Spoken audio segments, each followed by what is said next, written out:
gravando, tá certo? Olha a Tânia aí. Tudo bom, Tânia? Pronto, bem-vindos. Pronto, a partir de agora eu tô gravando, certo?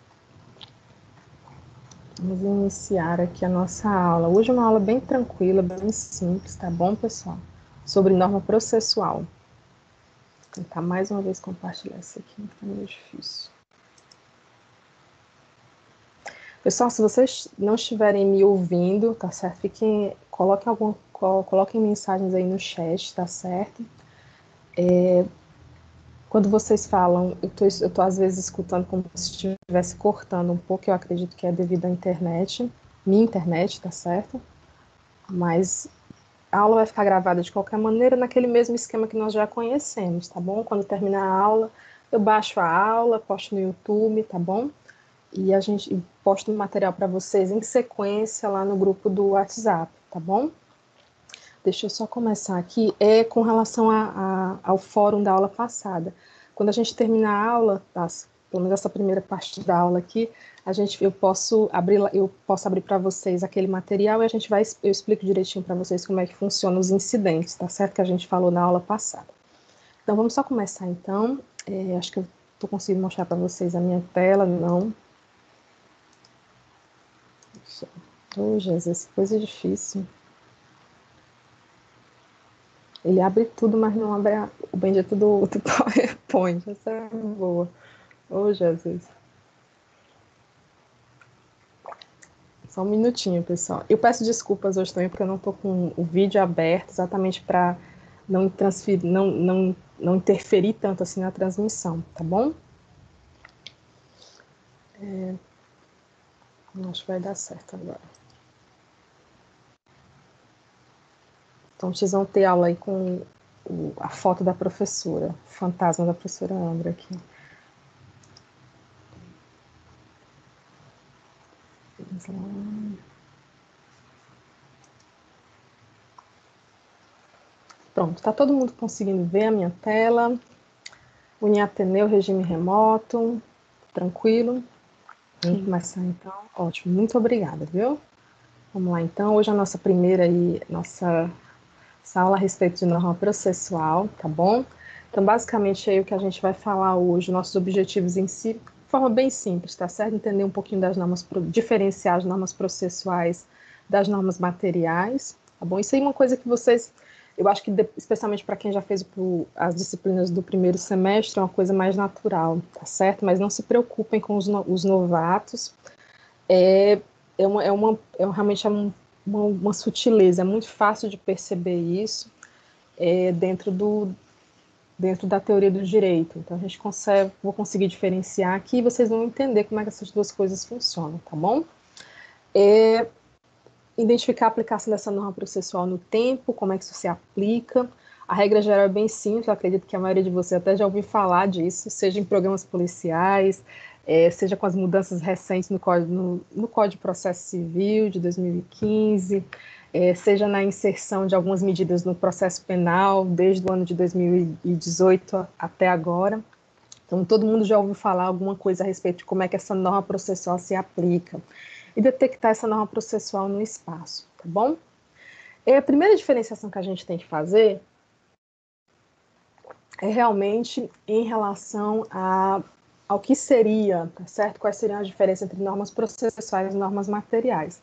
A gente sempre, quando pensa no direito brasileiro, a gente pensa no âmbito de em classificar os códigos em dois grupos. Então, você teria os códigos materiais, os códigos como Código Civil, como Código Penal, que trazem normas realmente mais diretas. Por exemplo, o Código Penal traz normas em relação aos crimes, o Código Civil vai trazer normas em relação aos institutos do direito civil. E nós temos aqueles códigos que eles se colocam mais na zona do processo. No caso, por exemplo, o Código de Processo Civil e o Código de Processo Penal. Então, aí já dá para você ver que existem dois tipos de normas. Nós temos aí normas no nível do direito de forma objetiva, de forma direta, e nós temos normas no sentido de que esse direito pode ser conseguido. e aí no âmbito mais do direito processual. Mas, obviamente, dentro do Código Civil, nós também temos normas de processo. Nós também temos indicativos de como é que o processo deve ser pensado, ele deve acontecer. Assim como nós temos hoje em dia, como nós falamos há 2 aulas atrás, também nós temos normas processuais na própria Constituição Federal de 88. Então, nós percebemos aí como o processo acabou entrando em diversas outras áreas. Mas nós temos alguns códigos, como, por exemplo, um código, uma consolidação, como a CLT, a Consolidação das Leis Trabalhistas, que trazem não apenas normas diretas de direito do trabalho, mas trazem também normas processuais, de direito processual do trabalho, a segunda parte ali da CLT. Basicamente. Então, nós temos aí esse conjunto de normas e tudo isso está dentro do ordenamento jurídico.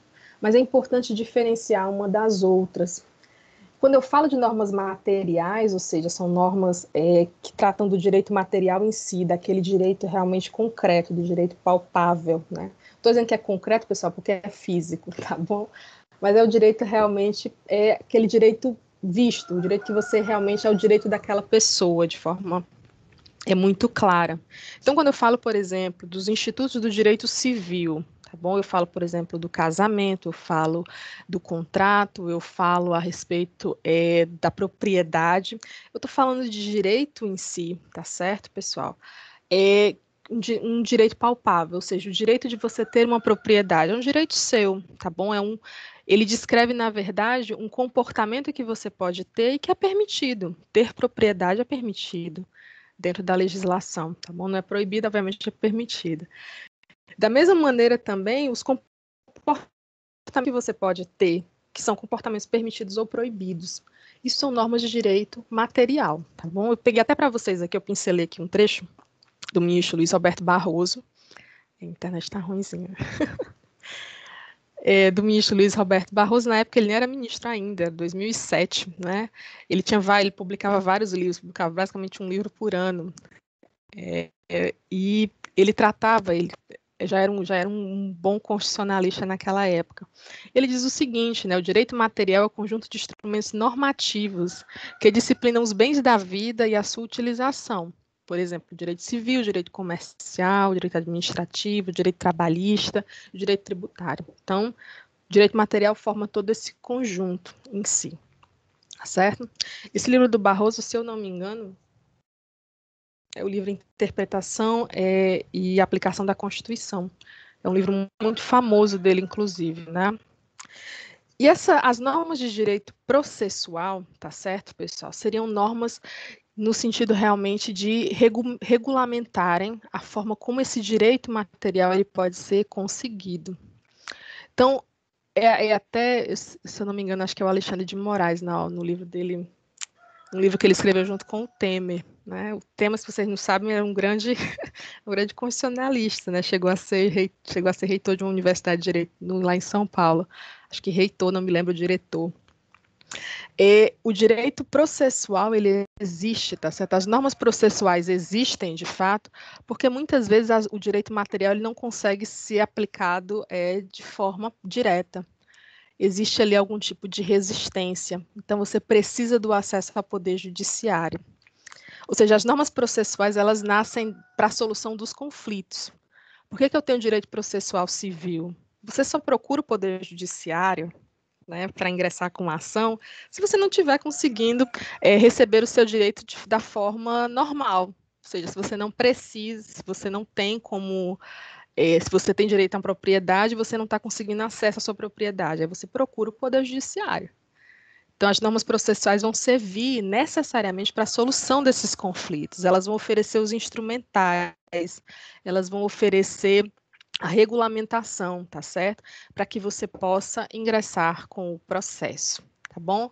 E aí nós vamos ter diferenciações, especialmente na forma como as normas são aplicadas. E aí já vem a grande diferenciação das normas processuais. Quando elas são promulgadas, elas começam a ter aplicação imediata. Ou seja, elas imediatamente já começam a atuar no ordenamento jurídico. Você não precisa esperar, tá certo? Ou você não tem ali, vai ter ali nuances de, nesse momento eu aplicava dessa maneira, agora eu vou aplicar de uma outra forma. Não. No momento em que começam as normas processuais, essas normas processuais já têm aplicação imediata. tá bom? E, nesse sentido, tá certo, pessoal? Deixa eu até já ter passado esse daqui.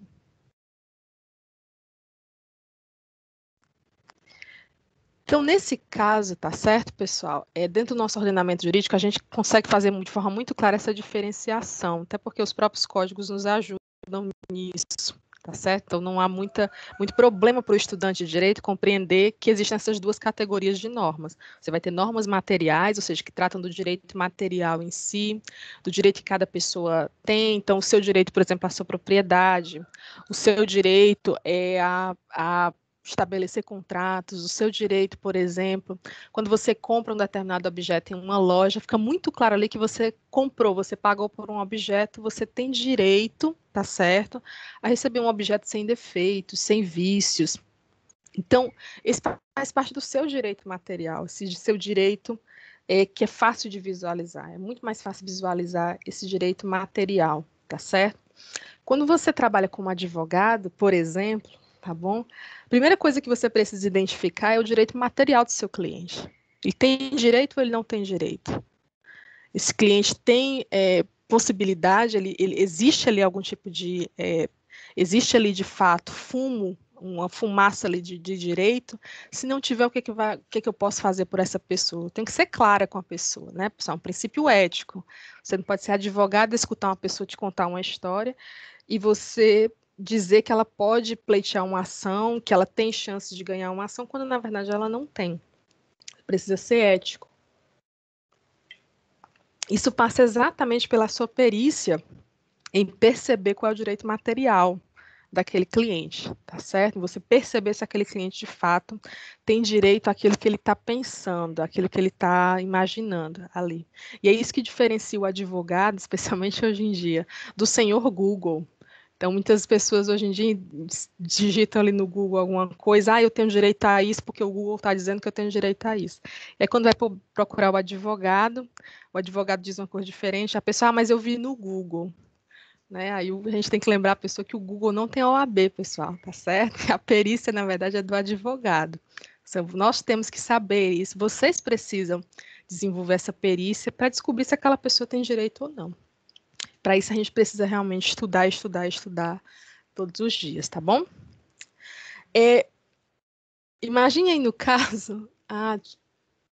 Eu vou fazer os. Não, recebi 3 mensagens aqui de pessoas que querem entrar, mas eu não tô. Deixa eu ver aqui. Só um minuto, pessoal, tá certo?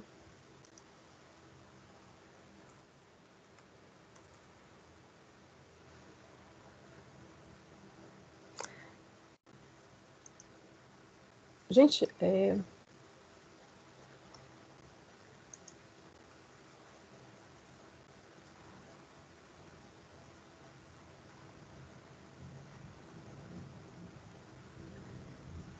pronto, pessoal.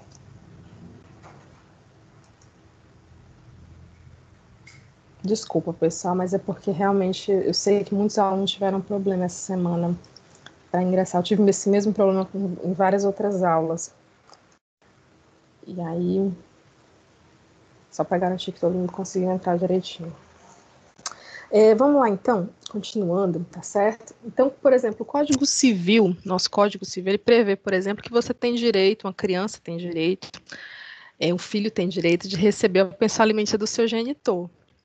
Assim como, por exemplo, se você pegar o Estatuto do Idoso, tá certo? O Estatuto do Idoso prevê lá que o idoso, tá certo, em situação de carência, em situação de penúria, ele tem direito de pedir uma pensão alimentícia para os filhos. Então, o que é o Código Civil, o que o Estatuto do Idoso está dizendo? Ele está estabelecendo um direito material para essa pessoa, tá certo? Ou seja, você tem direito material de pedir uma pensão alimentícia, seu direito material. Mas aí vem a pergunta: como é que você vai conseguir isso? O direito material, ele só diz que você tem direito a alguma coisa, mas ele não diz como é que você vai conseguir essa coisa, como é que você vai conseguir esse direito, como é que você vai conseguir esse bem, tá certo? Então, eu posso chegar para um idoso e dizer, você está numa situação de dificuldade, você tem direito de pedir se você sabe que os seus filhos têm uma boa condição, você pode pedir uma pensão alimentícia para eles, não tem problema nenhum. Você pode pedir alimentos para os seus filhos, tá certo? Esse é o nome da ação. No caso de uma criança, da mesma maneira, também pode vir a requerer isso. Esse é o direito material dessa criança, o direito de pedir alimentos. Esse é o direito material desse idoso, o direito de pedir alimentos aos seus filhos, sei lá, um sobrinho, alguém que tenha mais condições e possa ajudá-lo. Mas o como você vai fazer, como você vai conseguir esse direito é que é a outra questão. Então, como é que você já sabe que tem direito à pensão alimentícia? Ok. Como você vai conseguir essa pensão alimentícia nesse caso? E aí, nesse caso, obviamente, você vai ter que ingressar com ação no Poder Judiciário. E aí é que entra, de fato, o advogado e a advogada, porque para você realmente conseguir ingressar com essa ação, você vai precisar desse profissional, que ele possa ingressar com a ação por você. Então, aí que entra o direito processual, porque o direito processual é o como fazer. Como é que você consegue esse direito material? Como é que você consegue a concretização desse direito material? Você vai concretizar isso através de um processo. E como esse processo vai acontecer, é sobre isso que as normas processuais elas vão tratar. E aí, a gente entra basicamente aí no espectro do nosso conteúdo, tá bom? A gente vai entrar aqui dentro do nosso conteúdo de fato, que é o conteúdo das normas processuais. Mas aqui vocês vão ver que na maioria dos casos, quando eu trago alguns casos para vocês, né, pessoal, geralmente eu tenho que recorrer ao direito material de outras disciplinas. Então, assim, se você estuda direito civil, você você vai ter que pesquisar alguma coisa a respeito daquele direito material para conseguir responder aos casos que nós trazemos aqui. Então, isso aqui tem a ver com isso, mas qual é o processo para você conseguir esse direito material?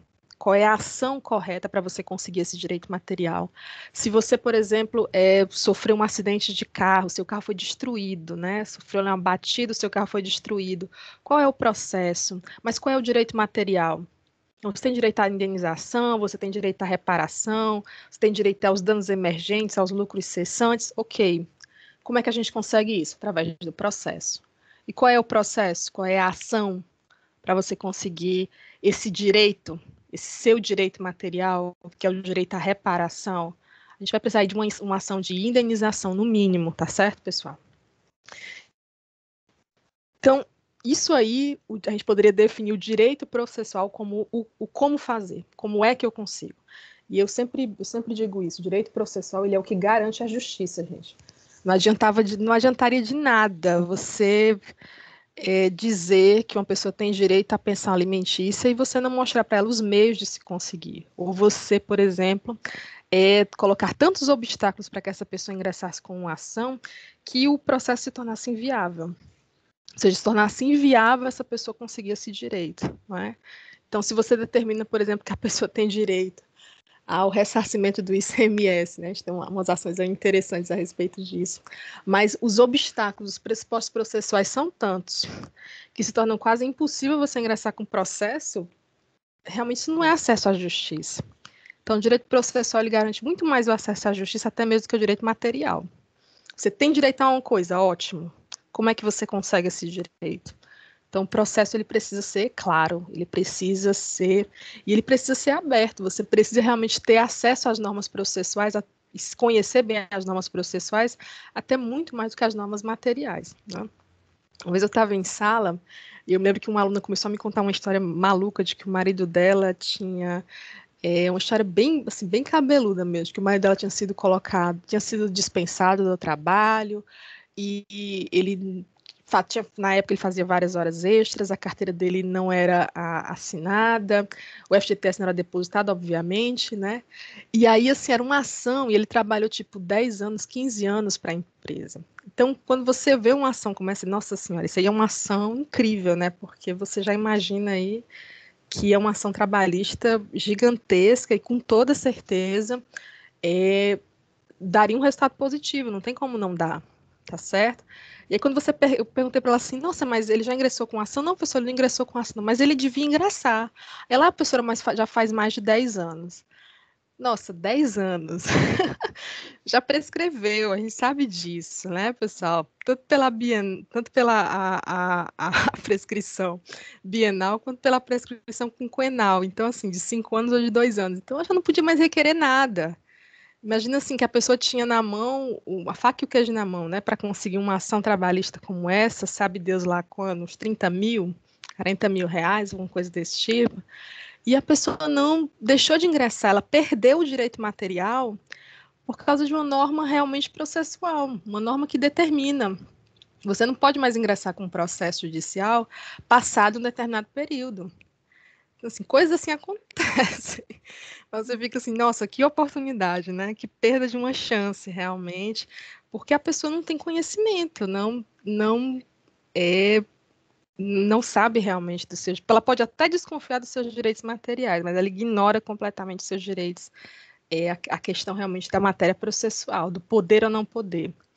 E fora que algumas pessoas, né, fato dizer isso, algumas pessoas têm até medo do poder judiciário. A pessoa não quer ingressar com a ação porque ela tem medo do Poder Judiciário. Ela acha que vai acontecer alguma coisa. Tem gente que tem até medo de sair preso quando for para uma audiência de trabalho, quando vai para uma audiência.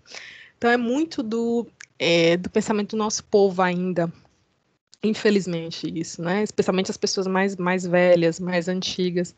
Elas têm até um certo receio de delegacia, de poder judiciário, de audiência, de juiz, né?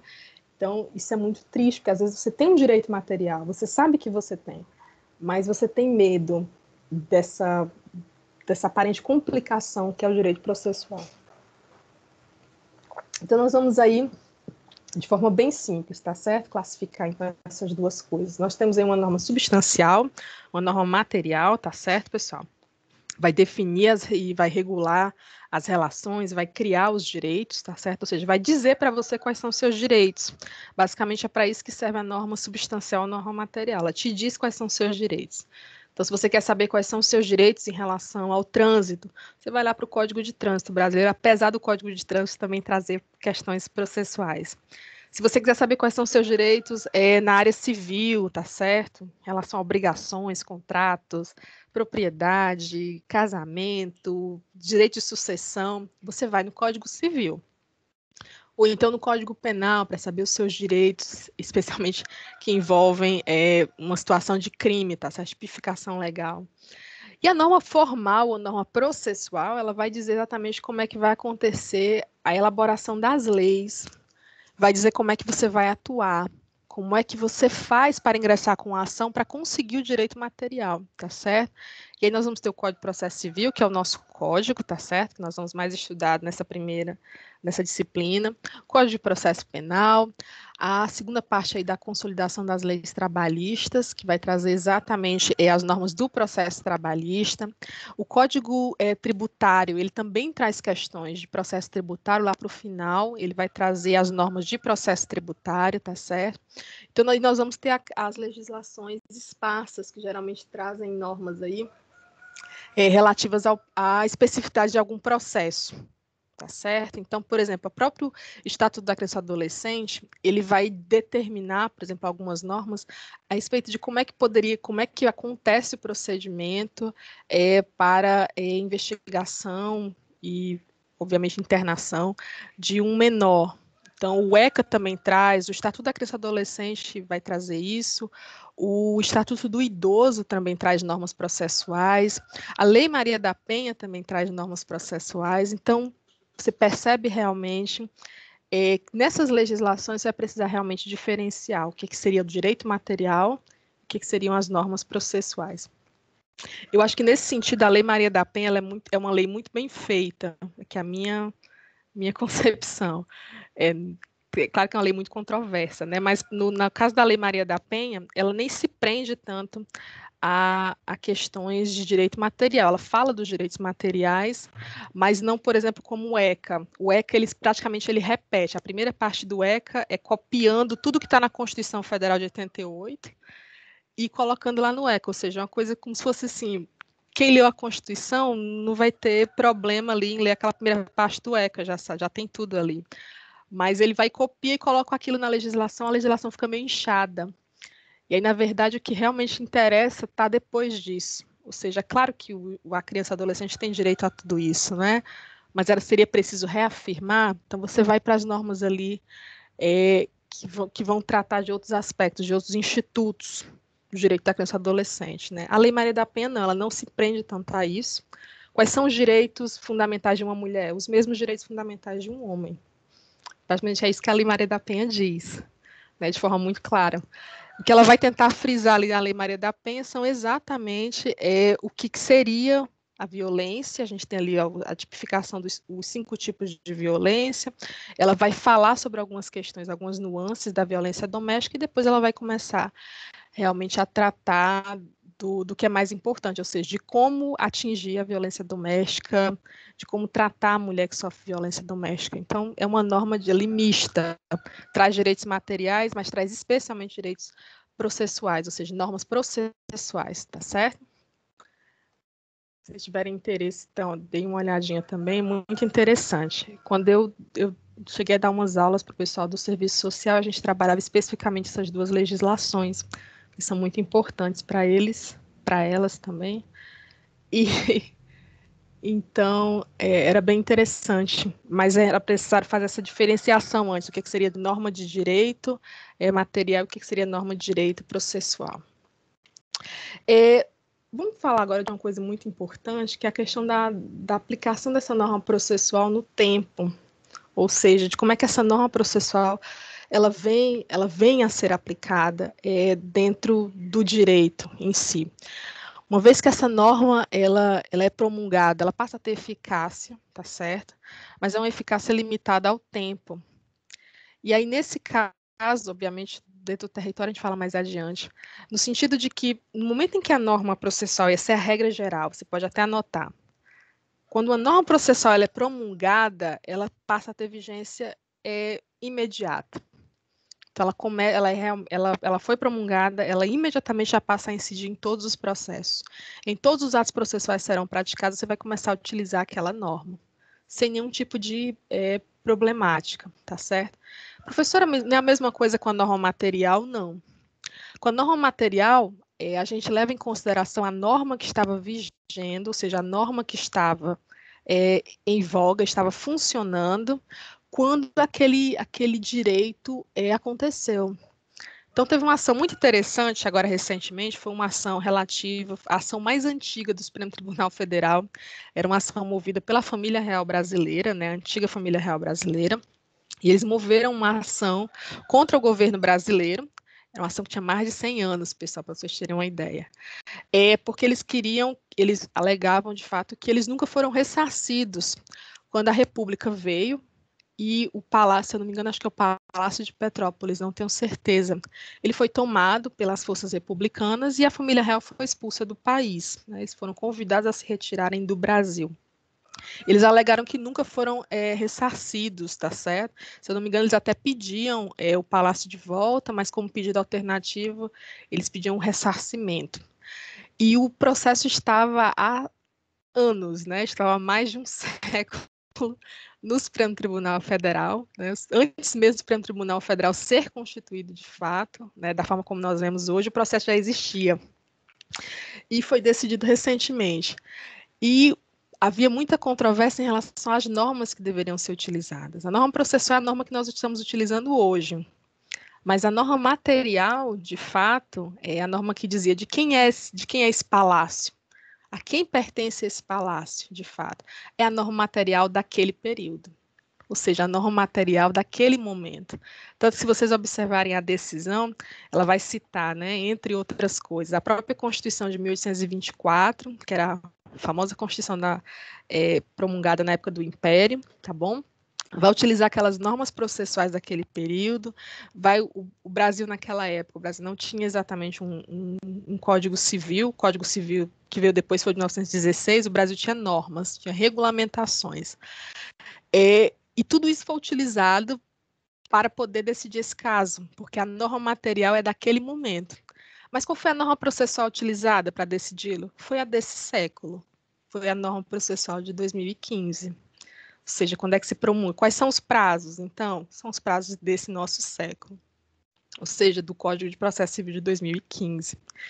Então, dá para a gente ver claramente aí a diferenciação da aplicação no tempo da norma processual e da norma de direito material.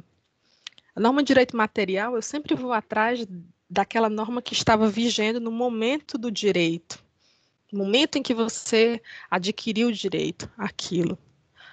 E a norma de direito processual, não, eu vou aplicar exatamente a norma que está vigorando naquele momento, tá certo, pessoal? Naquele momento exato. Ah, a internet falhou um pouco agora. Vocês estão me escutando, pessoal? Por favor. Sim. Eu tô. Sim. Tranquilo, perfeito. Peço mil desculpas, pessoal. Lembrando que eu estou usando os dados aí. Mas até que está funcionando direitinho, né? Estão me escutando direitinho. Olha aí, a Tinha arrasando. Que coisa maravilhosa. Professor, o Palácio é o Palácio Guanabara. Ah, muito obrigada, viu? Palácio Guanabara, obrigada. Alguém consegue acessar o site do STF, ver se consegue baixar o acórdão? Às vezes você consegue baixar ali o inteiro teor do documento, não sei se está disponível já. Mas se alguém tiver com o computador e conseguir acessar, eu agradeceria, que eu achei bem interessante, porque eu não estou conseguindo aqui mexer não, mas vamos lá. Então, dá para você ver claramente a diferenciação da norma processual e da norma material. Esse caso, acho que é emblemático, né? Mostra muita coisa a respeito do nosso direito. Mas com relação ao que os próprios juristas têm dito, né? Era muito mais uma questão política do que realmente uma questão jurídica. Exatamente por ser uma questão política, era uma decisão que, de alguma maneira, sempre poderia trazer algum tipo de abalo, né? Então, se ela fosse decidida imediatamente após a proclamação da República, poderia gerar uma situação de desgosto e reverter todo o processo político, né? Agora, posteriormente, parece que uma república que permite uma decisão como essa e tem a Suprema Corte o respaldo necessário para promulgá-la, né? Então, se percebe, obviamente, isso também interfere no direito, tá certo, pessoal? Direito não é só direito também tem política no meio. Apesar de alguns advogados não aceitarem isso. Mas vamos lá, continuando, tá bom? Então, quando uma norma, só para a gente rematar aqui, quando uma norma processual é promulgada, ela tem aplicação imediata. Quando o Código de Processo Civil de 2015 ele foi promulgado, tá certo, pessoal? Se estabeleceu, ele foi promulgado, ótimo, mas se estabeleceu um período para que ele realmente entrasse em vigor de 1 ano. Então, ele, na verdade, só começou a viger, só começou a funcionar de fato 1 ano após a sua promulgação. Isso foi colocado na própria legislação, no próprio Código de Processo Civil. E a ideia era realmente fazer com que todas as pessoas estudassem o código, tivessem aí um período de 12 meses para estudar o novo Código de Processo Civil, os juízes especialmente, juízes, tribunais, advogados, todo mundo que tivesse interesse, pudesse estabelecer seminários, pudesse fazer conferências, pudesse fazer grupos de estudo para entender aquele novo código. E quando ele realmente ingressa, quando ele entrasse em vigor, quando ele realmente estivesse à disposição das pessoas, ele poderia ser aplicado com plena consciência, todo mundo entenderia muito bem como é que ele funciona. Então, foi estabelecido esse vacatio legis para a legislação, ou seja, um período realmente de compreensão, de estudo, para que a lei fosse aplicada na prática, tá bom? No Brasil, para uma lei federal ser válida, é preciso antes, todo mundo sabe disso, né, que ela tenha passado por um processo legislativo aí perante o Congresso Nacional.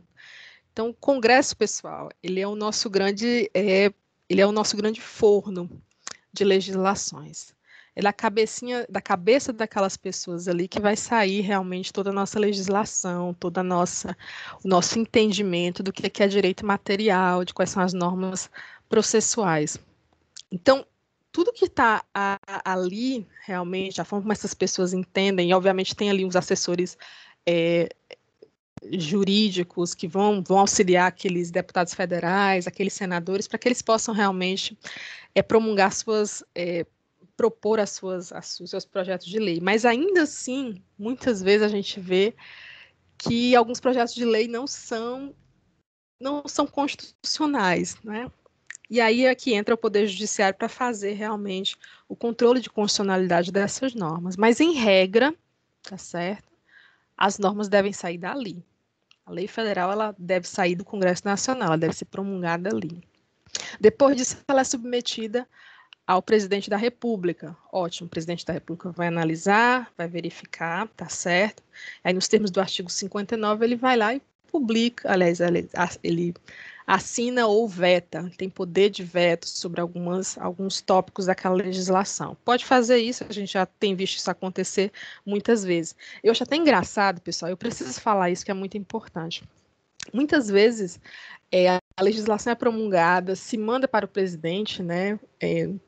Independente de quem seja o presidente, Dilma, o Temer, o Lula, o Bolsonaro, não interessa, tá certo? E o presidente exerce um veto. E muitas vezes se coloca isso como se fosse uma espécie de guerra entre o poder executivo e o poder legislativo, e na verdade não é.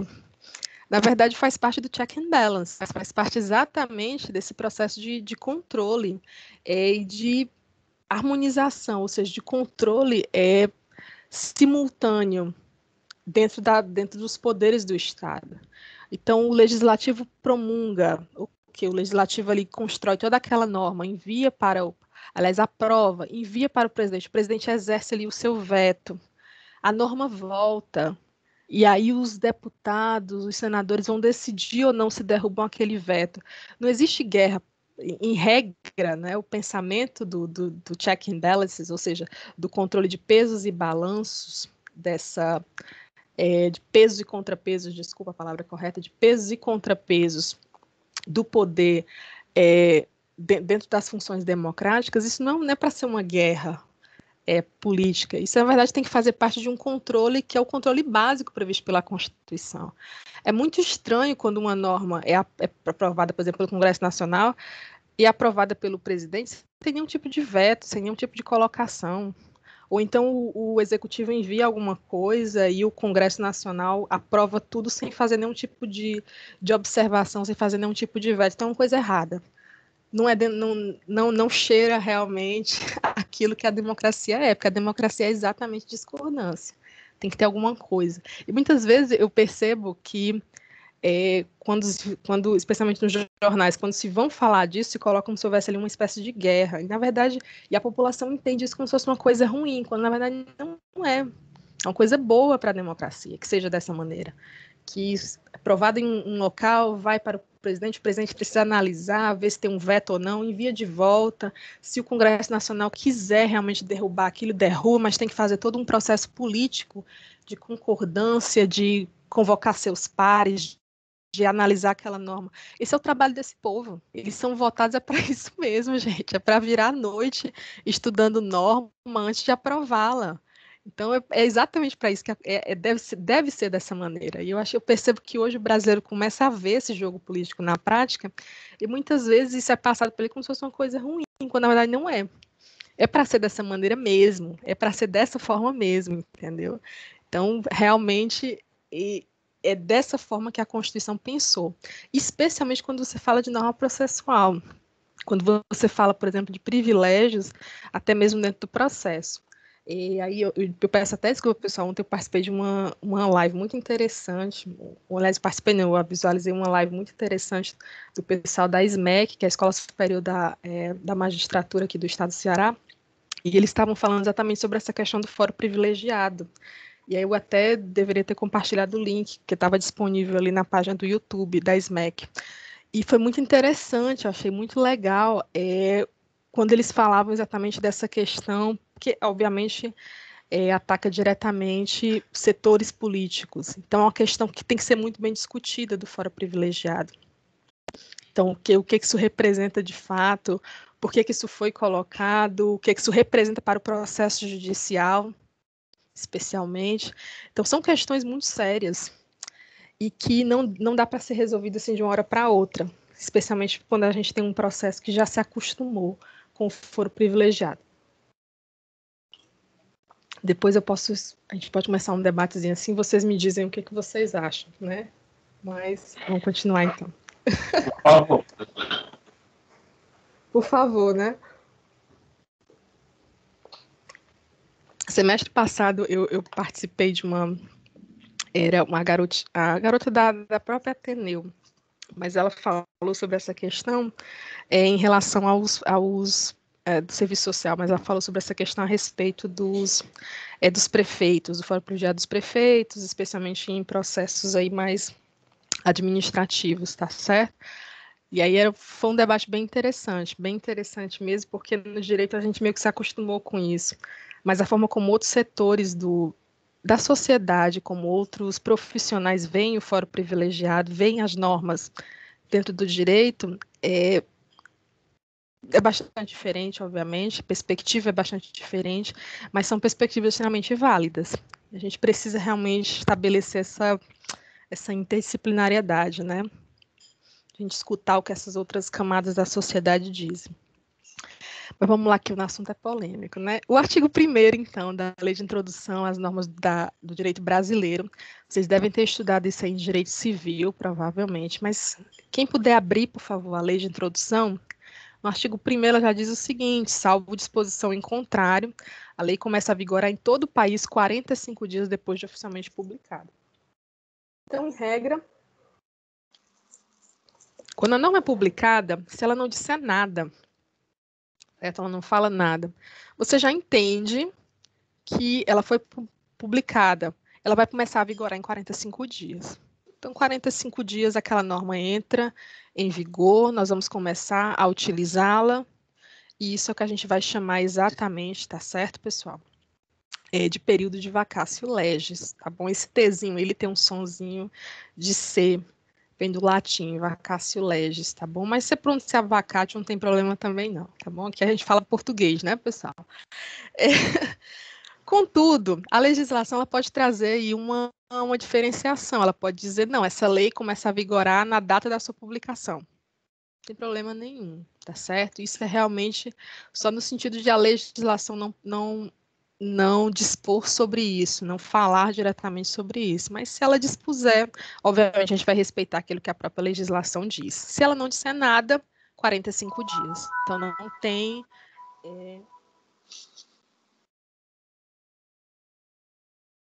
Travou aqui alguma coisa. Estamos escutando direitinho, pessoal? Tranquilo? Sim. Pronto, peço desculpas.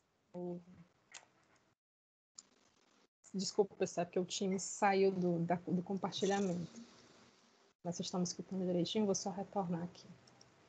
Novamente, lembrando, eu estou usando os dados, então vai estar dando um pouquinho de problema. Vai dar certo. A gente é brasileiro, a gente não desiste, né?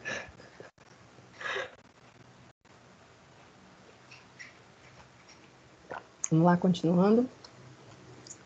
Então, quando a gente fala, então, da lei processual, certo, pessoal? Uma vez que essa lei processual ela entra em vigor, ela passa a ter aplicação imediata. Ou seja, no território nacional inteiro, ela vai começar a ser aplicada, independentemente do que esteja acontecendo. Então, mas, professora, já tem um processo em andamento, o processo já começou. Eu não vou ficar utilizando o Código Processual anterior? Não. No momento em que o Código Processual novo, ou a norma processual nova, pode ter sido apenas uma norma modificada dentro do Código de Processo Civil. No momento em que essa norma entra em vigor, ela já passa a ser aplicada imediatamente. Não há realmente o que se falar, tá certo? E é o artigo 6º da Lei de Introdução às Normas do Direito Brasileiro, está aqui LICC, porque antigamente era Lei de Introdução ao Código Civil, mas é a LIDB, tá certo, pessoal?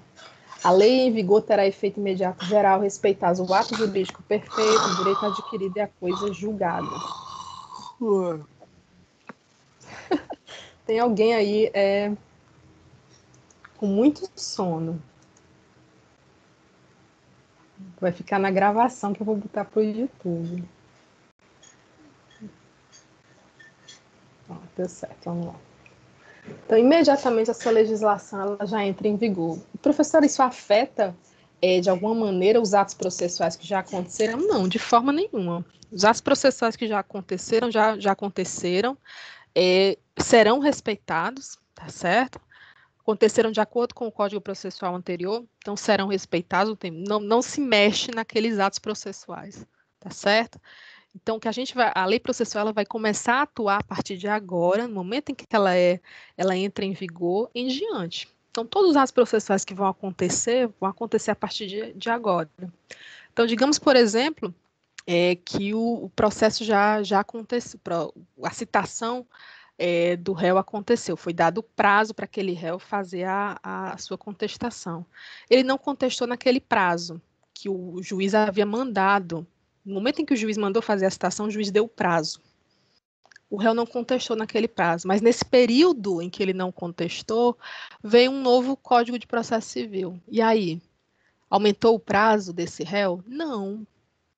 Porque o ato que mandou fazer, que citou e deu prazo para contestação, aconteceu antes da promulgação do Código novo, da nova norma processual. Então, ele vai ter que respeitar aquele ato processual.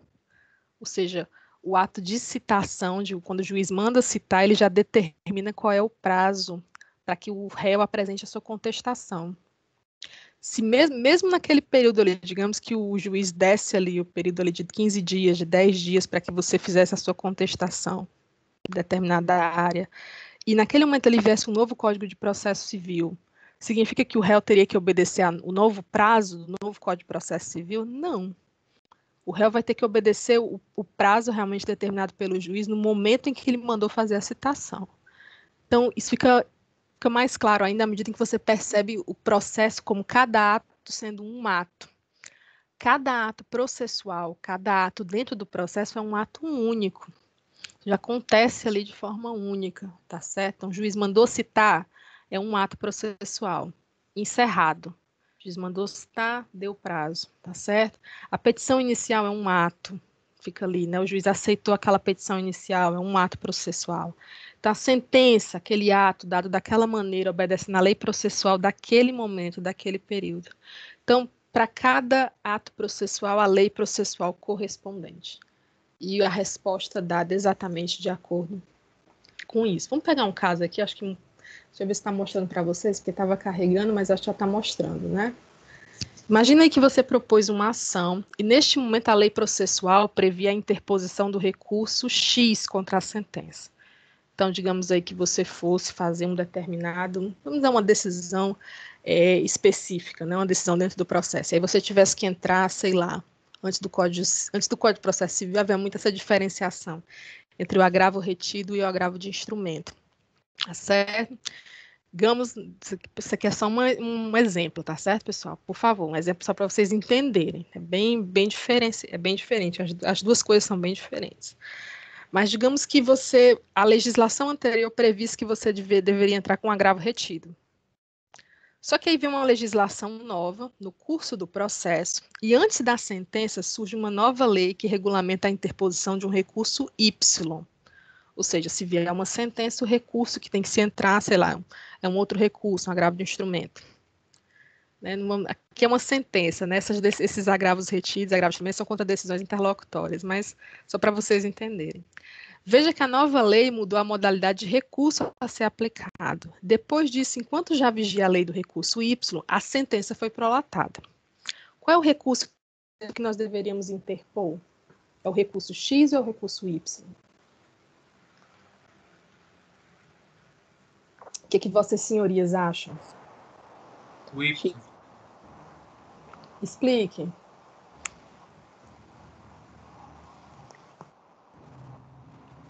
Assim, na minha opinião, eu acho que é o X, porque quando ele entrou com recurso, ele começou com X, né? Quando ele entrou com processo. É. Obrigada. Quem mais? Alguém tem uma opinião diferente? Eu acho que é isso. Por que é o Y?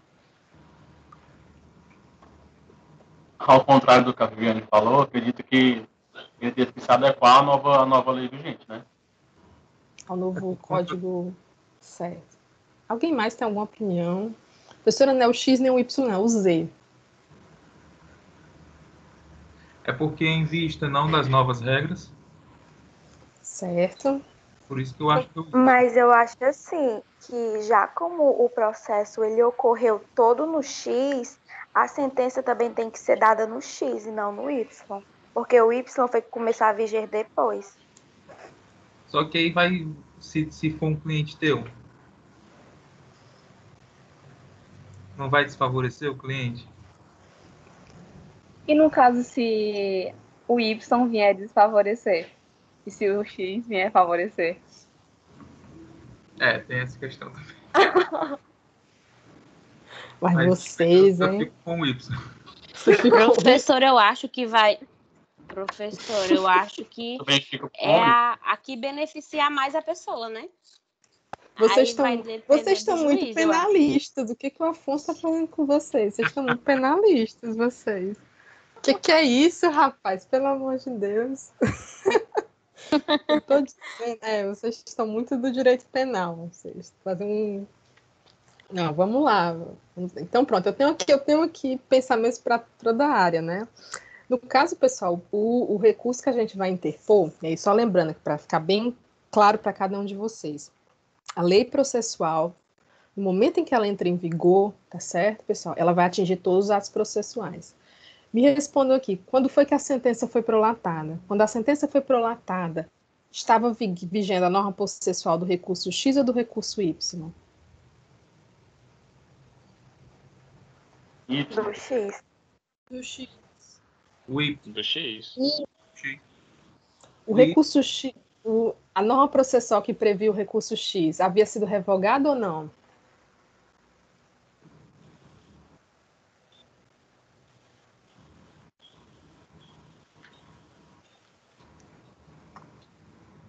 Como é que é, professora?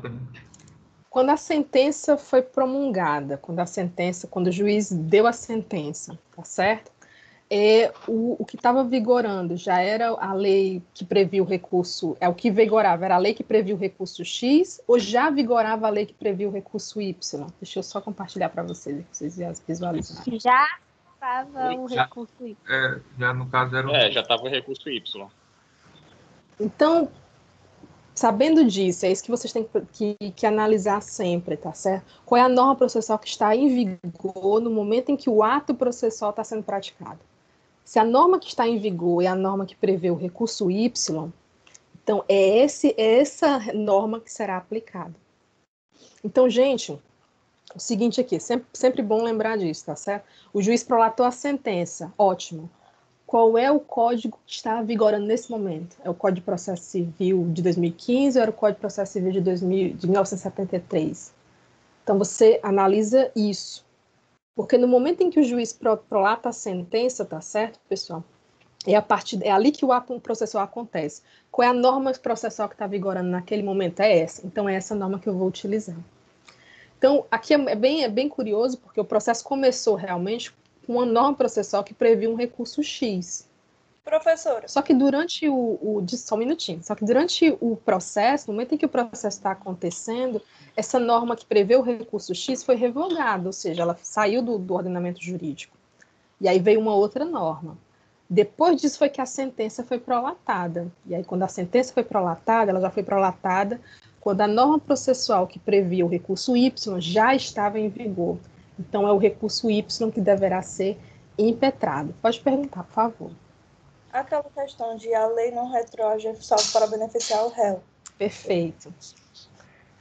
Num caso como esse aqui, em regra, a gente vai aplicar quando a gente fala de garantia dos direitos fundamentais.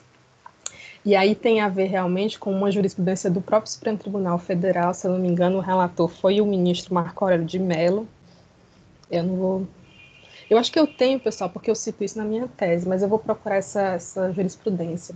Quando se fala exatamente dessa garantia, ou seja, da lei retroagir realmente para beneficiar o réu, mas em termos de garantia dos direitos fundamentais, não em termos de norma em si. A norma processual penal, ela leva isso muito em consideração, sim, tá certo? Especialmente quando você fala, não sei qual é o processo penal de vocês, quando você fala da abolício criminis, ou seja, quando um crime, por exemplo, vem a ser abolido. E aí esse crime foi abolido, ele obviamente, essa legislação, essa lei, ela vai retroagir e vai atingir aquelas pessoas que de alguma maneira ali foram afetadas por isso. Ou seja, se uma pessoa estava presa por esse crime, o crime foi abolido, obviamente essa pessoa tem que ser liberada, tá certo, pessoal? No processo penal isso também fica muito claro, né? Vocês já estão no processo penal ainda, né? E isso fica muito claro, mas no caso como esse aqui, quando a gente está falando de um ato processual sobre o qual você vai implementar, se é um recurso Y, se é um recurso X, ou seja, não está... O recurso em si, pessoal, ele é um instrumento, ele não... O ato de você recorrer, ele beneficia a pessoa sempre, não tem como, tá certo? Até porque no processo civil a gente usa a palavra réu, mas na verdade está todo mundo ali em busca de um direito. Então o recurso ele vai ser garantido, de qualquer maneira, tá certo? Agora a diferença é o quê? Se é o recurso com um nome tal ou se é um recurso com outro nome, mas não tem diferenciação nesse sentido. Mas eu gostei bastante da inserção, quando eu vi vocês comentando, rapaz, lá vai esse povo de penal de novo, né? Puxando as coisas para o penal, na área do direito civil. Mas tá corretíssima a inserção de vocês. Pode perguntar, por favor. Repete bem devagarinho, só que está cortando um pouco. Só uma dúvida, se o processo vem todo no X, né? E na sentença final, o juiz ele pode determinar no Y ou não? Não, ele não determina isso. Quem determina é realmente se a legislação já foi promulgada ou não.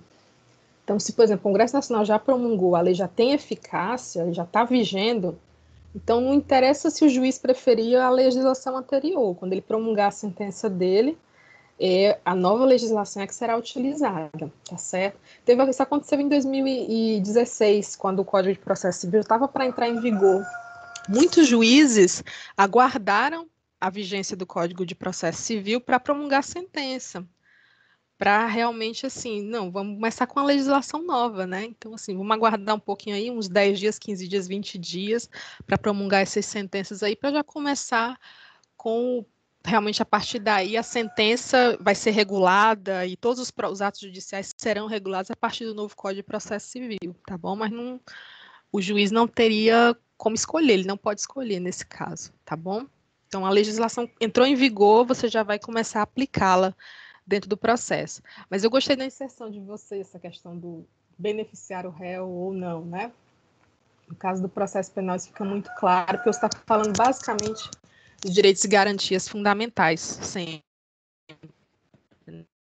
O direito penal envolve em torno de garantias fundamentais, a liberdade, os bens realmente, os bens primários, os bens da vida, como direito à vida, o direito à integridade, o direito à segurança, tudo isso está sempre rodeando os tipos penais. Então, você sempre vai ter questões de garantias fundamentais dentro do direito penal. Eu desconfio que essa seja a grande dificuldade da gente ter um novo Código Penal e um novo Código de Processo Penal, né, pessoal? Mas é uma pergunta que vocês podem fazer para os professores de penal de vocês, porque a gente já tem um novo Código Civil, a gente já tem um novo Código de Processo Civil, enquanto isso o Código Penal está aí patinando desde 1940 e o Código de Processo Penal da mesma maneira. Então, é muito tempo para um país que precisa de precisa realmente de uma repaginação nessa área. Então, acredito que vai ficar muito difícil agora, porque o Congresso vai estar aí preocupado com reforma administrativa e reforma tributária, mas é uma coisa realmente necessária, né? Não sei quando isso será feito, né? Novamente, se a gente vai ter juristas com tanta capacidade, com tanta habilidade para levar um projeto como esse adiante, né? Quem sabe um de vocês, quando vocês se formarem, vocês venham a ser ministros do Supremo Tribunal Federal, vocês publiquem livros na área de direito, aí vocês vão propor aí uma reforma do Código Penal e do Código de Processo Penal, tá certo? Gente, continuando então, tá certo? Nesse sentido, de uma maneira bem clara, a nova lei processual ela tem aplicação imediata, ponto. Então, quando você analisar uma questão como aquela, tá certo? Você verifica logo assim, essa legislação, essa lei, ela já está vigorando no momento desse ato processual? Então, o juiz vai prolatar uma sentença. Eu vou ingressar com um recurso. Ou então...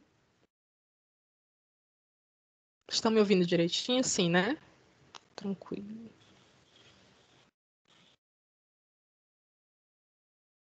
Está me avisando aqui da estabilidade da rede, mas... Tá certo.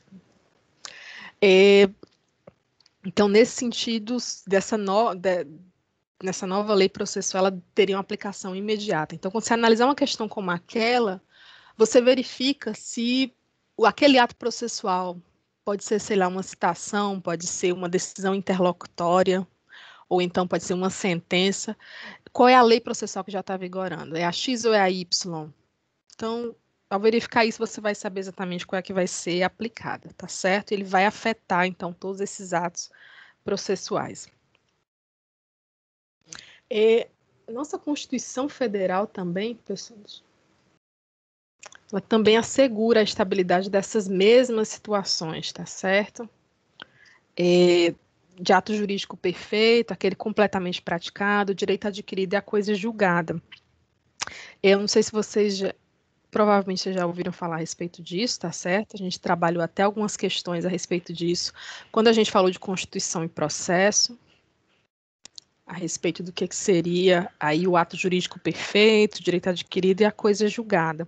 Tudo isso, pessoal, é respeitado pela norma processual. No momento em que ela é aplicada, obviamente a gente também precisa respeitar tudo isso que aconteceu anteriormente, tudo isso que foi completado, todos esses atos processuais que aconteceram respeitando a norma processual anterior. Não tem porque você mexer nesses atos, tá certo? Então, a norma processual nova, ela não destrói o que já aconteceu, tá certo? Ela vai começar a ser aplicada a partir daquele momento, mas observando realmente o em diante. E aí não se admite, nesse caso, uma retroatividade dessa lei em matéria processual, pois aí, no contrário, a gente teria uma ofensa à própria Constituição Federal, tá certo? Mas aí essa retroatividade no sentido de prejudicar esse ato jurídico perfeito, essa coisa julgada e esse direito adquirido, tá certo? Especialmente, pessoal, a gente tem jurisprudências muito interessantes sobre isso na área de direito previdenciário. Então, quando você fala realmente de direito previdenciário, da concessão de benefícios, da concessão da própria, do benefício, no caso, aí a gente entra mais na área de seguridade social, mas na concessão da previdência em si, dos direitos relativos à previdência, da própria aposentadoria. Então, nesse caso, a gente tem aí, quando foi que foi concedida, qual era o valor, e aí você percebe, mas se eu aposentasse um pouquinho depois, entraria dessa maneira. Então, a aplicação dessas normas processuais, elas vão respeitar, vão sempre primar por respeitar aquilo que a Constituição Federal diz, tá certo? A gente falou até na aula passada, se eu não me engano, a respeito da desaposentação, da possibilidade de desaposentação. E vocês viram que a previsão do próprio Supremo, acho que não existiria não existiria uma alternativa legal. Então, ou seja, a Constituição ela não prevê uma possibilidade como essa de desaposentação. Ou seja, você revogar uma coisa que já é no caso, né, nós já temos aí um direito adquirido, a pessoa já se aposentou. Então, a Constituição não iria prever isso, mesmo que numa situação como essa, né, poderia ser até melhor e a própria pessoa pleiteasse um direito como esse. Então, para você ver como ainda tem espaço para que se façam para que se pense realmente muitas normas constitucionais, né? Eu acho, e é uma situação que me vem à cabeça, por exemplo, nesse ano, se falou, né, se conjecturou aí muito a respeito de uma possível prorrogação, ou melhor, um adiamento das eleições. E aí se falou no adiamento das eleições que necessariamente o que significaria? Uma prorrogação de mandato. Porque se eu vou adiar uma eleição para um próximo ano, por exemplo, de alguma maneira eu vou prorrogar o mandato daquelas pessoas que estão ali, né, daqueles prefeitos e vereadores, ou então eu vou deixar aqueles municípios sem um gestor, sem poder executivo e poder legislativo determinado, que seria péssimo para essas cidades, péssimo, porque você abre espaço especialmente para uma profunda insegurança e instabilidade política, né, especialmente quando você fala do interior do país, onde você ainda tem guerras políticas pelo controle de algumas, não guerras políticas no sentido de armas, de guerras e tudo mais, mas no sentido realmente de gerar instabilidade política pelo controle do poder naquelas cidades. E a Constituição não prevê. A Constituição não prevê prorrogação de mandato, a Constituição não prevê adiamento de eleição. Isso é muito interessante. E a gente se orgulha muito de que o nosso próprio direito eleitoral é muito, muito avançado, né? E tem normas muito interessantes, muito inteligentes, e na verdade uma coisa que nunca foi pensada, que nós nós teríamos uma pandemia no meio de um ano eleitoral. Eu acho que se fosse aí, talvez num ano a coisa seria até mais séria se fosse, por exemplo, um ano de eleições para presidente. Eu acho que a coisa seria muito mais complicada, porque envolve realmente cargos no Senado, na Câmara dos Deputados, né, e o próprio Executivo. Mas no caso aqui a gente já tem uma ideia do que seriam as soluções numa situação como essa. Ou seja, a Constituição não prevê, então não dá para fazer eleição próximo ano. Não dá para prorrogar esse mandato.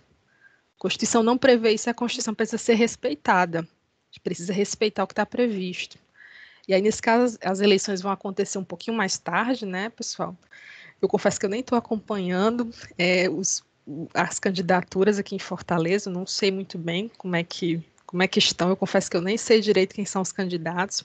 Vai ser uma eleição bem esquisita, mas vai ter que acontecer de qualquer maneira, de qualquer jeito. Vai ter que acontecer sem aqueles comícios, sem aquelas aglomerações, sem aquelas distribuições, aquela panfletagem que é tão comum em épocas eleitorais. Então, vai ser realmente uma eleição bastante diferente pela própria situação em que nós estamos, mas que se respeite a Constituição acima de tudo. Talvez a gente não tenha aí o comparecimento esperado, eu acho que isso vai gerar um nível de abstenção altíssimo, acho que esse vai ser um dos resultados aí dessas eleições, um nível de abstenção altíssimo, e o processo eleitoral vai ter que se adequar a isso, né?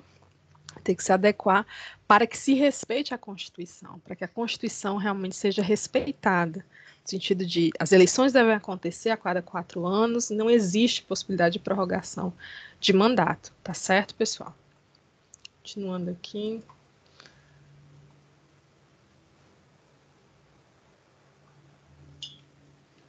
Quanto à aplicabilidade da lei processual no espaço, por motivos de ordem prática e política, aplica-se o princípio da territorialidade, ou seja, aplica-se a lei local. E a territorialidade, pessoal, tá certo? Ela está prevista no artigo 16 do CPC e também no artigo 1º do CPP, do Código de Processo Penal, tá certo? Ou seja, assim, as normas federais elas têm aplicabilidade dentro de todo o território nacional. Não tem muito o que questionar.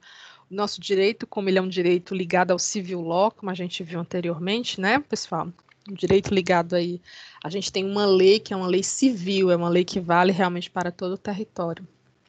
As normas federais elas têm aplicabilidade dentro de todo esse território nacional. Não tem que se falar disso. Acho que eu até falei para vocês do exemplo dos Estados Unidos. Os Estados Unidos, cada estado, são 50 estados. Cada estado tem a sua norma, tem a sua legislação, seja uma legislação de trânsito, seja uma legislação penal. Então, você tem alguns estados, por exemplo, americanos, que aceitam a pena de morte, outros estados não. Alguns estados aceitam, por exemplo, a pena de morte, mas só com a morte através de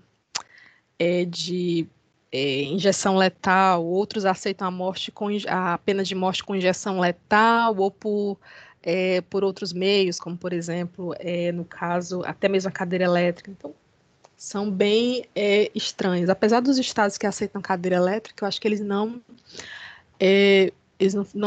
realizam esse procedimento há muito tempo. Então, tudo isso, tá certo? São diferenciações permitidas pelo modelo deles. O nosso modelo não. O nosso modelo, a legislação se aplica de forma geral a todo o país, certo? É uma norma realmente aplicável a todo o país. Isso é muito importante. Uma coisa que se questionou muito, não sei se vocês vão lembrar disso, os motoristas aí com certeza vão lembrar, quando foi aplicada a legislação relativa à necessidade de ligar os faróis em via federal, em rodovia federal, pelo país inteiro. E um dos questionamentos, foram vários, né, pessoal, mas eu me lembro de um dos questionamentos, acho que foi me lembro agora qual foi o senador, acho que foi o Antônio Paim, não me recordo. E aí um dos questionamentos deles era o seguinte: essa legislação da obrigatoriedade de você ligar os faróis em rodovia federal, mesmo durante o dia, ele fazia muito sentido nas rodovias do sul, porque às vezes mesmo durante o dia, eles têm lá, por ser um território mais frio, às vezes conta com a neblina, algumas vezes eles têm também situação do tempo estar nublado, então a visibilidade ela fica prejudicada na rodovia federal. Mas nos estados do Nordeste, isso não é uma coisa muito comum, Os estados do Nordeste geralmente são extremamente ensolarados, né? A gente fala aqui do Ceará, por exemplo, o Ceará é uma terra extremamente ensolarada, a gente não tem esse problema, né? Não é uma coisa problemática. Mas não interessa, a legislação é aplicada de forma obrigatória para todo o país. Então, uma coisa que, assim, para nós não faz muito sentido, mas quando você vai rodar pelo Sul faz todo sentido. Às vezes, meio-dia, e tá uma neblina assim na rodovia, você não consegue enxergar nada, você precisa ligar realmente os faróis. Então, não seria melhor talvez deixar que cada estado legislasse sobre isso? Não, porque o nosso sistema é um sistema realmente de civil law, é um sistema onde a legislação é aplicada de forma nacional. Então, para isso seria necessário realmente uma revisão, mas lembrando que, novamente, o Código de Trânsito, ele é um código, ele é uma legislação federal nacional. Então, obviamente, qualquer modificação nele é aplicada para todo o país, mas é uma legislação controversa, inclusive chegou até mesmo a ser contestada, né, pessoal? Enquanto isso, a gente vai ligando os faróis ou não, nas rodovias ensolaradas do Ceará, né, pessoal? E aí, nesse caso, a justificativa para essa regra é o fato de a jurisdição, que nada mais é do que o poder dizer o direito, seja a manifestação soberana do Estado. Ou seja, a gente não pode ter na nossa jurisdição uma regulamentação estrangeira, ou seja, estrangeiros regulando a nossa legislação. Desculpa, pessoal, está travando aqui.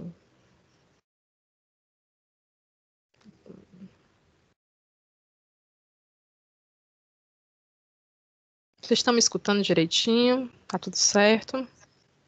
Tudo certo. Tranquilo, Sim. né? Tudo ok. Fiquem tranquilos, porque eu estou gravando, mas assim, eu abri o material aqui no próprio OBS, então estou gravando pelo OBS para não ter nenhum tipo de intermitência, tá certo? Eu acho que vai dar certo. Quando eu postar no YouTube não vai ter problema. Mas tá travando um pouco aqui. Pronto, deixa eu ver se vai passar. Pronto, passou. Vamos lá então, né?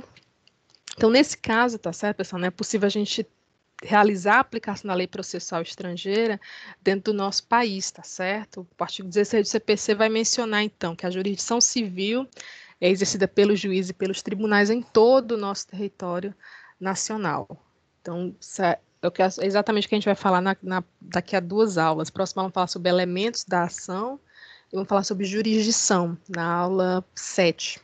Nossa aula é a aula 5. A aula 7 vamos falar sobre jurisdição, tá certo? Bom, basicamente é isso. Pode perguntar, tô ouvindo. Nesse caso aí do slide anterior, em que situação que as leis estrangeiras podem ser aplicadas? Desculpa, eu não entendi a última parte. Você ia perguntar uma coisa a respeito do caso anterior? Do slide anterior. Em que situação que as leis estrangeiras elas podem ser aplicadas aqui? Ótimo, perfeito. A gente vai abrir, você pode abrir na própria lei de introdução às normas do direito brasileiro. Deixa eu tentar abrir aqui rapidinho. Peraí. Pessoal, peço 1000 desculpas, está bem lentinho, mas vai dar certo. Deixa eu abrir aqui.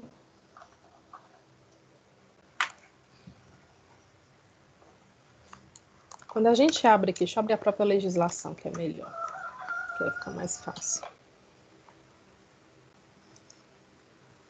Pronto. Lei de introdução às normas do direito brasileiro. A própria lei de introdução, ela vai falar quando é que essas normas são aplicadas de fato.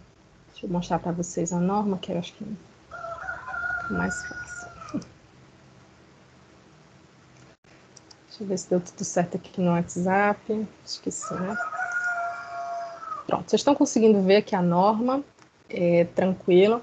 Isso aqui é a lei de introdução às normas do direito brasileiro, tá certo, pessoal? A gente tem alguma dificuldade, tem alguma modificação aqui. Essa legislação, geralmente, é uma legislação que é estudada junto com o direito civil. Então, quando a gente vai estudar direito civil, geralmente a gente estuda a lei de introdução às normas do direito brasileiro. Até porque o nome anterior dessa lei era Lei de Introdução ao Código Civil. Só que hoje em dia ela é uma lei geral, então a gente usa para tudo, não apenas para o Código Civil, mas para todas as as normativas, tá certo? Então, você pegar aqui, por exemplo, o artigo 1º, no parágrafo 1º, ele já vai traçar algumas disposições em relação à aplicação da norma brasileira no estrangeiro. Então, a obrigatoriedade da lei brasileira nos estados estrangeiros, tá certo? Quando admitida, se inicia 3 meses depois de oficialmente publicada. Ou seja, você promulga aqui, vai ser utilizada, pode vir a ser utilizada, tá certo? No caso, nas embaixadas ou até mesmo nas sedes diplomáticas brasileiras no exterior. Você fala de uma sede diplomática, pessoal, aquele espaço é o Brasil, tá certo? Então, aquele pequeno pedaço ali é o Brasil. Me recordo até em 2017, quando eu fui fazer eu fui para os Estados Unidos e eu tinha que providenciar, na verdade, uma procuração para uma pessoa que estava resolvendo um problema no Brasil. Então, precisei ir aos Estados Unidos e a gente foi até essa embaixada, a embaixada de Washington, e lá essa pessoa teve que providenciar essa procuração para que eu conseguisse resolver o problema dela aqui no país, e ela não tinha como voltar, porque ela estava sem passaporte. O passaporte naquela época estava demorando bastante para ser feito nos Estados Unidos, né? Então, a gente vai até a Embaixada Brasileira, e a Embaixada Brasileira vai observar as normas do direito brasileiro, não as normas americanas. Então, vai fazer a procuração de acordo com da legislação brasileira. Então, se produz a normativa e a gente traz, tá certo? Mas no caso, continuando, tá bom? Aqui. Ainda assim, a própria lei, tá certo? Vai falar lá no finalzinho de como é que você vai aplicar, no caso, tá certo? A lei estrangeira, ou como é que você vai relacionar a lei brasileira com essa legislação estrangeira. Então, por exemplo, o artigo 7º, a lei do país em que domiciliada a pessoa determina as regras sobre o começo e o fim da personalidade. Na turma de Direito Civil, a gente até falou essa semana a respeito dos direitos da personalidade, do fim da personalidade, dos direitos em si, relativos à personalidade, como a honra, a imagem, o direito à vida, a integridade dessa pessoa, tá certo, pessoal? O nome, a capacidade. O artigo 7º da Lei de Introdução às Normas do Direito Brasileiro prevê o seguinte: a lei do país em que for domiciliada a pessoa é que determina as regras sobre o começo e o fim da personalidade, onde é que essa pessoa está morando. São as regras desse país que vão determinar. Então, se essa pessoa, por exemplo, é brasileira, mas ela está morando na Itália, melhor, vamos pegar um país aqui que aceita a eutanásia, a Bélgica. A pessoa está morando na Bélgica, tá certo? Quais são as normas, então, que vão determinar ou que vão ser utilizadas em relação a esses direitos da personalidade? Vão ser as normas da Bélgica, que é onde a pessoa está domiciliada nesse momento, tá certo? No parágrafo 1º, 2º, né, nos parágrafos desse artigo, ele vai começar a falar o seguinte, né, realizando-se o casamento no Brasil, a gente vai aplicar a lei brasileira quanto aos impedimentos, né, e quanto às formalidades da celebração. Então, se o casamento dessas pessoas, mesmo estrangeiras, imagine que você tem 2 estrangeiros, mas eles se apaixonaram por Jericoacoara e querem casar em Jericoacoara. Qual é a legislação que vai ser utilizada para esse casamento? A legislação do Brasil. Legislação civil do Brasil, pessoal, tá certo? Muito importante dizer isso, legislação civil do Brasil. Essa legislação que vai ser utilizada, tá certo? Mas, professora, vai que essas pessoas aí, elas são estrangeiras e, sei lá, imagine uma religião que admita um casamento, pessoas no país dessas pessoas se admita um casamento poligâmico. Essa pessoa poderia vir ao Brasil, por exemplo, se casar com uma outra pessoa? Depende.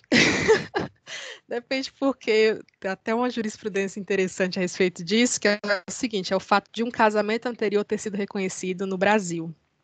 E aí, nesse caso, um segundo casamento, mesmo que autorizado no país dessa pessoa, do país de origem dessa pessoa, não poderia ser realizado no país, no Brasil, porque no Brasil, no caso, bigamia, né, poligamia não é permitido, não é autorizado, tá bom? Parágrafo 2º, o casamento de estrangeiros poderá celebrar-se perante autoridades diplomáticas ou consulares do país de ambos os nubentes. Ele vai estabelecer diversos outros tratamentos, tá certo? E, professores, se tiver algum caso aqui que não esteja contemplado pela lei de introdução, a gente vai analisar realmente as disposições gerais da Constituição e vai verificar realmente os tratados internacionais dos quais o Brasil é signatário, tá bom, pessoal? Então, aí, realmente a gente acaba entrando no caso a caso. Mas vocês vão ter uma disciplina, são 2 disciplinas, na verdade, Direito Internacional Público e Direito Internacional Privado, onde a gente trata exatamente dessas questões, estuda os tratados internacionais dos quais o Brasil é signatário, como é que eles afetam a nossa legislação, como é que eles entram no nosso ordenamento, tá certo? Se eles entram como emenda à Constituição, se eles entram como norma federal, se um tratado internacional, de alguma maneira, ele pode aí, bater de frente com a Constituição Federal de 88. Então, são questionamentos que são vistos nessas duas disciplinas, tá bom? Mas se você quiser ter uma ideia geral a respeito de como seria a aplicação dessa normativa estrangeira, você pode ver a lei de introdução às normas do direito brasileiro, tá bom? Nossa, gente, eu nem percebi, mas tá uma... Deixa gravado. Nem percebi, mas tem uma notificação aqui de que a internet tá bem lenta, bem lenta. Se vocês estão conseguindo me ouvir, podem colocar aí na lateral, só para eu ver, que eu não tô com celular. Pronto, as eleições vão ser no dia 15 de novembro, é isso? Dia 15 de novembro. Sim, estamos te ouvindo. 15 de novembro. Não tinha visto. Não, mas acho que agora tá todo mundo me ouvindo direitinho. Vocês estão acompanhando quem vão... Enquanto ele compartilha aqui, vocês estão acompanhando quem são os candidatos, quem são as pessoas que se candidataram a prefeito de Fortaleza? Eu não vi ainda nada, não sei como é que vai ser, não sei como é que está sendo a campanha eleitoral. Eu não sei nem quem eu vou votar ainda. Candidatos. Pelo PDT é o Sarto, pelo PT é a Luisiânia, tem Capitão Wagner, o Heitor Ferro e o Baixo Clero. Nossa, então tem aquelas pessoas que a gente já meio que conhece, né? Tem o Célio Estuda, tem outro aí. São 10 no total. O Célio Estuda se candidatou? O dos cachorros, né? É ele mesmo. É dos cachorros, tá certo, tranquilo. Peraí, pessoal, travou aqui, mas eu acho que eu vou conseguir compartilhar aqui direitinho, peraí. Renato Roseno. O Renato Roseno, acho que é sempre, né? Alguns alunos até perguntam assim, mas professor, alguns candidatos não têm chance de ganhar, né? A gente já sabe, mas a questão não é muito essa, né? Quando a gente fala de política, a questão assim, é de você criar um nome.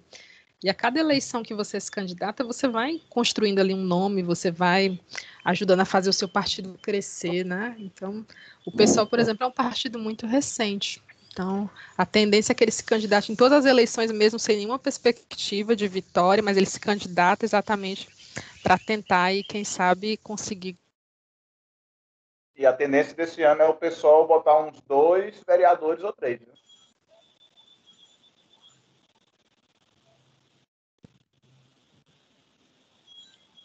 Ficou mudo. Desculpa, eu não escutei, acho que ficou travando aqui. Ficou mudo por um momento. Foi, eu fiquei muda também aqui. Aí. Pode repetir a pergunta, por favor? Não escutei, ficou cortando. Não, foi só um acréscimo, que o pessoal esse ano deve eleger uns 2, 3 vereadores. Porque antigamente tinha aquele negócio da coligação, né, na outra eleição. Exato. Esse ano não, é quem é número de votos. Como assim? Não vai ser em não relação... é mais aquela coeficiente eleitoral? Ah, do coeficiente eleitoral? Ela é pelo número de votos esse ano. Eu acho que eu preciso pesquisar a respeito disso, porque realmente eu não havia...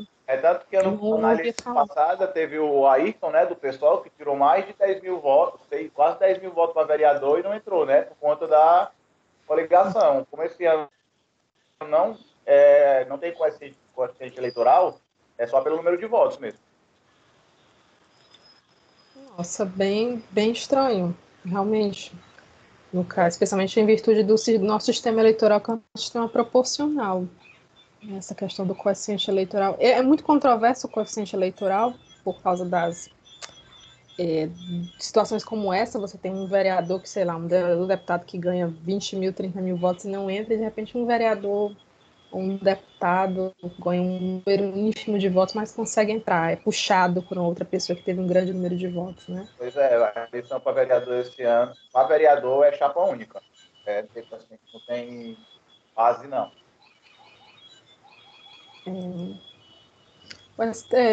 Eu lembro de ter lido alguma coisa a respeito do STF ter mantido a regra. Eu acho que a ideia era reduzir essa questão dos pescadores de votos, ou seja, que são aqueles deputados ou então aqueles vereadores, aqueles candidatos que eles arrastam muitos votos, eles acabam ajudando a eleger outras pessoas, né? Vide aí o Tiririca. O Tiririca, a intenção do Tiririca, que ele fez até um mandato bastante interessante, mas o principal motivo realmente da candidatura dele é porque ele tem uma popularidade imensa. Então ele acaba puxando ali, trazendo junto com ele ali uma equipe imensa, né? Ele acaba dando muitos votos para os companheiros de partido. Então todo partido busca ter esse rosto assim que de alguma maneira vai trazer. Eu não me recordo muito bem da questão, mas eu acho que não era exatamente do coeficiente eleitoral, acho que era determinar um número mínimo de votos para cada candidato ser eleito. Então, assim, o Heitor seria Ferrer mais também vai ser candidato de novo, né? Eu acho que o Heitor Ferrer também vai. pelo PDT ainda, né? Pelo PDT. Acho que mas assim, pelo que vocês me falam, então são as pessoas de sempre. Então, assim, a gente já sabe quem são, né? Fico muito impressionada de ver que a própria Luiziane vai se candidatar novamente.